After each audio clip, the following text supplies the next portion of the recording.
নববীতে কান্নার রোল পড়ে গেল। সবাই বুঝতে পারছে আমার নবী ইমামতির মধ্যে আসে না রে, নিশ্চয়ই কোনো কাহিনী আছে।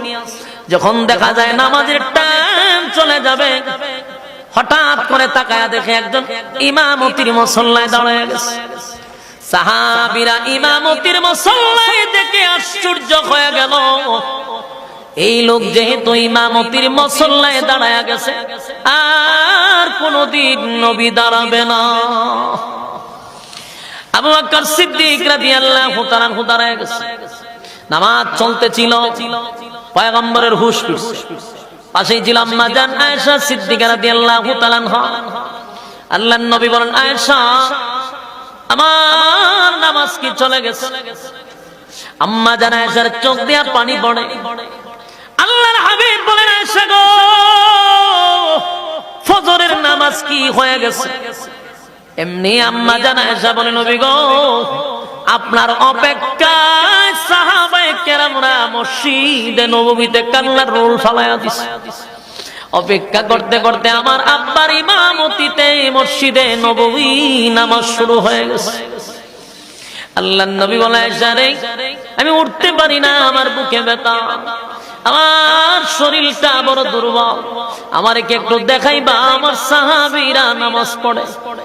আম্মা জান আয়েশা নবীর হুজরা শরীফের সাথেই হলো মসজিদে নববী। আল্লাহর হাবিবকে দুই হাতে ধরে জানালার পাশে দাঁড় করায়া দিল।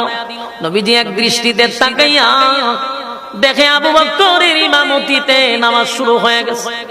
পয়গম্বর নামাজের দৃশ্য দেখে চোখের পানি ছেড়ে নবীর দুই চোখ দিয়া মুক্তার দানার মতো চোখের পানি পড়তেছে।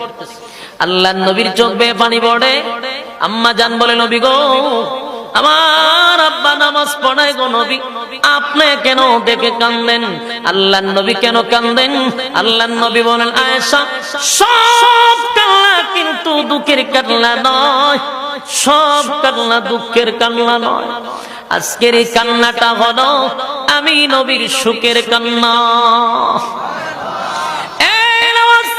আমার চোখের সামনে আমার সাহাবীরা বিশাল একটা জামাতের আয়োজন করছে। আয়েশা রে, এই নামাজ কায়েম করতে গিয়া কত মায়ের আমি নবী খাইলাম। তায়েফের ময়দানে আমার রক্তাক্ত করছে নামাজের কারণে। আমার সাহাবীরা নামাজ পড়তে গিয়া আমার সাহাবীরা শাহাদাত বরণ করছে। আমি নবী নামাজে দাঁড়াইলে আমার গলার মধ্যে